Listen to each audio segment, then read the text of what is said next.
Welcome to the Daily History Podcast, where each episode unveils a page from our past. Today, we embark on a frigid journey to the far reaches of the Arctic, tracing the chilling tale of the lost expedition of Franklin. Stay with us as we uncover a saga of survival, mystery, and the relentless pursuit of the Northwest Passage. Imagine the Arctic, a vast expanse of shimmering ice and snow stretching out to the horizon under a pale sun. It's a world where temperatures plummet, fierce winds howl, and only the boldest creatures manage to carve out an existence. Here, silence reigns supreme, except for the occasional crack of ice that punctuates the frozen landscape. This treacherous and unforgiving terrain has beckoned to explorers for centuries, luring them into its icy embrace with the promise of glory and discovery. During the 19th century, the age of Arctic exploration reached new heights. Nations vied for control and passage through these icy waters, seeking the mythical Northwest Passage, a route that promised a shorter path from the Atlantic to the Pacific, and thus a faster way to the wealth of Asia.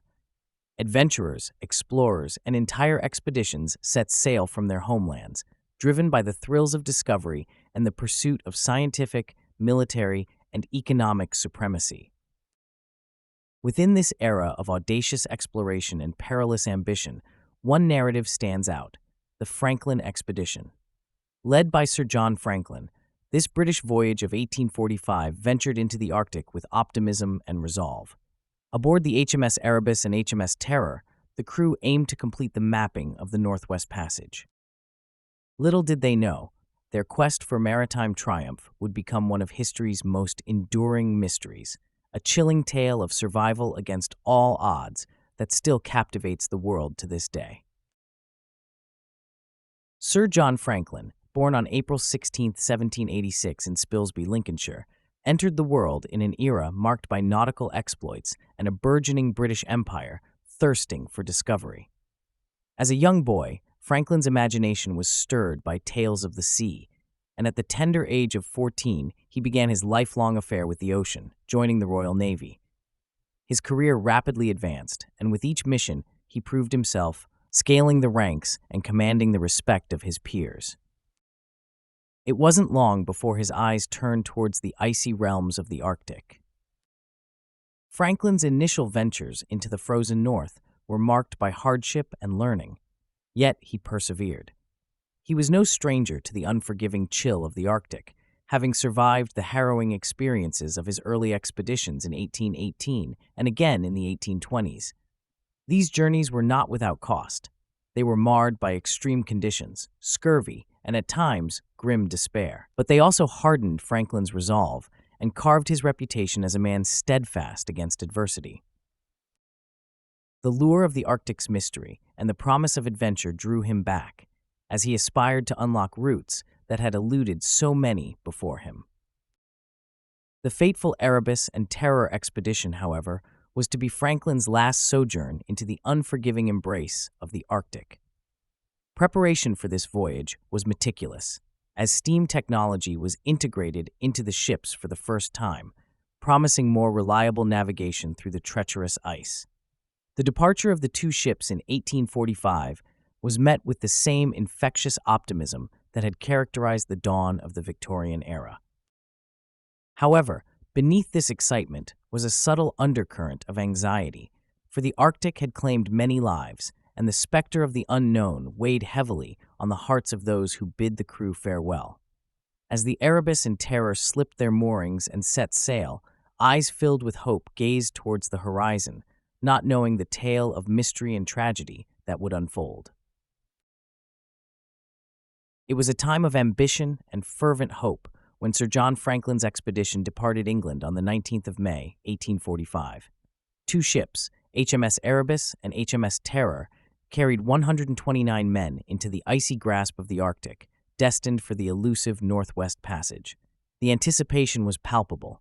Success would not only bring personal glory to Franklin and his crew, but also signal a new era of British naval supremacy. The early stages of the journey unfolded as planned. The ships were last seen by Europeans on the 26th of July in Baffin Bay, where they awaited good conditions to cross into Lancaster Sound. Letters dispatched from Greenland conveyed an air of optimism. With well-stocked provisions and experienced sailors aboard, there was little reason to doubt their eventual triumph. Weeks turned to months, and the initial bursts of enthusiasm were met with an ominous hush. The Erebus in terror became ensnared by the Arctic silence, leaving behind a void where once there was the bustle of daily maritime life. No further communication would emerge from the frozen waters. This silence marked the threshold of an enduring enigma that would captivate the world and fuel a plethora of rescue missions in the years to follow. As the news of Franklin's disappearance spread, a wave of concern washed over the Victorian era, igniting an unrivaled series of search expeditions. Lady Franklin, Sir John's devoted wife, unwilling to accept her husband's uncertain fate without action, passionately campaigned for numerous rescue efforts. The British Admiralty launched the first official search in 1848, 3 years after the expedition was last seen by Europeans. It was a daunting mission. The Arctic was a labyrinth of ice and mystery, with conditions that were as unforgiving as they were unpredictable. Multiple teams confronted the treacherous ice floes and the numbing cold, but the elusive truth of the expedition's fate remained just beyond their frozen grasp. Over the ensuing years, clues sporadically emerged, as if the Arctic itself was reluctantly giving up its secrets. In 1850, searchers came upon 3 graves on Beechey Island, 3 of Franklin's men, who had died in the early stages of the expedition. This grim discovery was a sobering indication that all was not well with the crew of Erebus and Terror. Over the next decade, relics trickled in, a piece of silverware here, a discarded uniform button there, each adding a small piece to the larger, harrowing puzzle. Perhaps the most revealing find was a cairn at Victory Point, which contained 2 messages. The first, dated 1847, optimistically reported that the crews of Erebus and Terror had wintered in ice but were well. A second note, dating from 1848 and significantly more somber in tone, spoke of Franklin's death and the decision to abandon the ships, now hopelessly icebound. These handwritten notes were a chilling testimony to the desperation and determination of the men as they attempted to forge a path to survival in the unforgiving Arctic wilderness. It wasn't until 2014, a full 166 years after the expedition's mysterious vanishing, that a major breakthrough occurred. The wreck of Erebus was discovered by a Canadian search team, and 2 years later, the Terror was found, both remarkably well preserved at the bottom of the icy sea. These discoveries were a goldmine for historians and archaeologists, offering new insights into the lives of the 19th century sailors and the struggles they faced. Yet these ships raised as many questions as they answered, leaving us to wonder about the experiences written on the pages of history that still languish beneath the Arctic waves. The discoveries were a testament to the endurance not only of the ship's timbers, but also of the human will to solve this enduring enigma. As we continue to study the artifacts and remains, each piece of the puzzle adds to the tale of resilience and fortitude that defines the Franklin expedition. The search for knowledge continues, but one thing is clear. The legacy of the men who ventured into the shadow of the pole is as enduring as the ice that claimed their final days. Venturing into the frost-bitten realm of the Arctic, where silence blankets the world and the bitter cold seeps into the bones, the fate of Franklin's expedition remains one of history's great enigmas. Over time, the void left by the absence of the Erebus and Terror has been filled with a gamut of theories, each striving to cast light on the twilight of the crew's final months. One such theory that has gained traction is the role that lead poisoning might have played. It's well documented that the tinned food supplies, a modern convenience of the era, were sealed with lead solder. Over the years, it's been hypothesized that this might have led to the crew ingesting harmful levels of lead, contributing to their physical and mental deterioration. Analyses of bone samples from some expedition members have indeed shown elevated lead levels, though whether this was the deciding factor in their demise remains debated. Then, there is the punishing force of nature itself. Imagine the Arctic winds howling like ancient specters, the ice forming a prison around the vessels. The extreme weather conditions of the Arctic are unforgiving, to say the least, and it is likely that the crew was ill-equipped to manage the incessant cold and the impenetrable ice that confronted them. Furthermore, scurvy, a scourge of mariners that arises from a deficiency in vitamin C, would have been a nightmarish addition to their plight. Evidence suggests that despite being well provisioned, the crew might not have properly understood how to prevent or treat the disease, which could cripple even the hardiest sailor when away from fresh food for extended periods. As we analyze the demise of the Franklin expedition, the specter of desperation that must have clouded the minds of the crew becomes palpable. Deprived of hope, each day stretching longer than the last, it's conceivable that the discord could have set in, leaving each man to face the Arctic's cruel embrace alone. Some have even speculated that in the face of starvation, the crew might have resorted to the unimaginable, with reports from the Inuit of evidence pointing to survival cannibalism. In the silence of the Arctic, whispers of these theories mingle with the snowflakes, each as fragile and as complex as the next. They are the echoes of the crew's final months, a chorus of scientific inquiry, historical curiosity, and human tragedy. These speculations, grounded in fragments of evidence and haunted by the absence of definitive answers, reflect the enduring human desire to seek the truth, no matter how deep it lies beneath the ice. As our journey nears its end, it's crucial to recognize the indelible mark that the Franklin expedition imprinted on the map of polar adventures.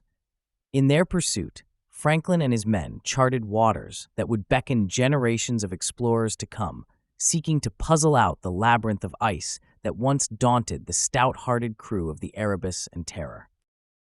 The saga of Franklin's party isn't just a tale etched in the ice of the Arctic. It's a narrative encoded in the DNA of exploration itself. The disappearance of the expedition spurred a swath of rescue attempts and exploratory missions, each one adding new threads to the tapestry of Arctic cartography.